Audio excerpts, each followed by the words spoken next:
ជួបគ្នាមកម្ដងទៀតហើយវីដេអូទី3តកងការសរសេរកូដ PHP ទាញយកទិន្នន័យពី table បាទអញ្ចឹងលើកនេះយើងប្រើរូបមន្តទី3ដែលយើងសេកូដ connection ឲ្យយើងប្រើជាលក្ខណៈមួយផ្សេងទៀតបែប mysqli ដដែលតែទម្រង់ផ្សេងដែលកូដទី3នេះយើងហៅវាជាប្រភេទ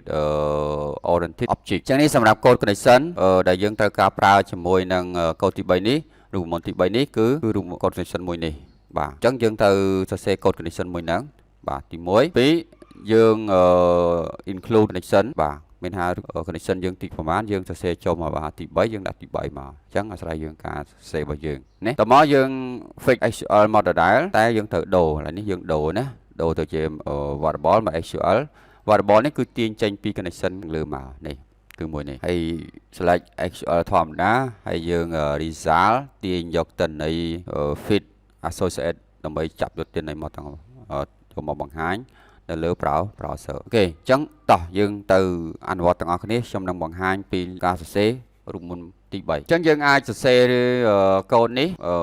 ឡើងវិញដដែលហើយយើងត្រូវកែ connection តិចមកទី1យើងត្រូវកែ connection ឲ្យហើយទៅអញ្ចឹងកន្លែងនេះយើងអាចសរសេរកូដនឹងដដែលដល់យើងកែ connection អញ្ចឹងខ្ញុំអាច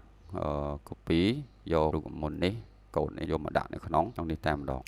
អូខេអញ្ចឹងកន្លែងនេះយើងបញ្ជាក់ពី local host ដោយសារយើងប្រើឈ្មោះជា host តមក root ដូរទិន្នន័យចោលទាំងអស់ទៅសារយើងតាំង variable ខាងលើជា user បាទមកយើងមានជា pass យើងធ្វើបែបនេះងាយស្រួលកែថ្ងៃក្រោយទៅយើងកែតែទិន្នន័យខាងលើទៅគឺបានហើយណាយើងមិនចាំបាច់សរសេរម្ដងទៀតបាទអញ្ចឹងគឺប៉ុណ្ណឹងយើងមាន host មាន username មាន database មាន password និង database នេះលក្ខខណ្ឌសម្រាប់យើងសរសេរនៅពេលដែលយើងឆែក connection ហ្នឹង error បាទតោះមកខ្ញុំ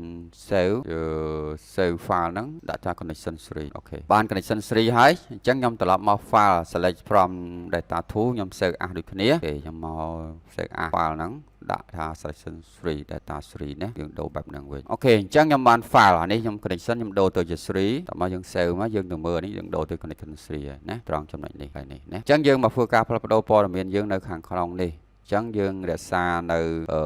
head column heading ដដែលតមកកន្លែងនេះយើងដូរឥឡូវ statement ដូរទៅជាប្រភេទជា object oriented ជា variable point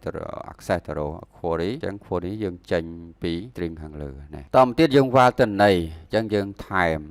នៃ SQLi យើង access ហើយ access ទៅរក fit អានេះយើងប្រើលក្ខណៈជា fit associate ហើយទិន្នន័យខាងនេះយើងហៅជា query មកធម្មតាមកបាទអញ្ចឹងយើង access ទៅរកអក្សរ fit associate នេះយើងមិនបញ្ជាក់ទេដោយសារយើងយក query មកប្រើឥឡូវនេះ query ណា query វា point ទៅរកនេះហើយយើងអត់ទៅការសរសេរអញ្ចឹងការបំរែបំរួលពីរូបមន្តទី1គឺការខុសផ្លែកនេះគឺមាននៅកន្លែងនឹងប៉ុណ្ណឹងទេដែលយើងត្រូវចាំណាហើយសម្រាប់ការ check យកទិន្នន័យគឺវាស្តៀងគ្នាកន្លែងនេះយើងអាចកែទៅជា ID វិញទៅតែយើងប្រើវាជា index ឥឡូវយើងប្រើវាជា key វិញយើងប្រើវាជា name វិញទៅនៅក្នុង table ហ្នឹងអានេះយើងប្រើជាហ្នឹងហើយសម្រាប់នេះក៏យើងត្រូវការបដូរដែរយើងយកវាជា access វិញមក point close connection យើងមិនចាំបាច់ connect ទៀតទេអញ្ចឹងអានេះយើងកែសម្រួលទៅជារូបមន្តទី3អូខេអញ្ចឹងយើងមក test browser បែកមកវិញដាក់មកគឺដើរតែម្ដងអញ្ចឹងការ test លទ្ធផលយើងគឺអត់មានបញ្ហាទេយើងកែឲ្យត្រូវតាមរូបមន្តវាមកឲ្យត្រូវណាវាតែប៉ុណ្ណឹងបាទអញ្ចឹង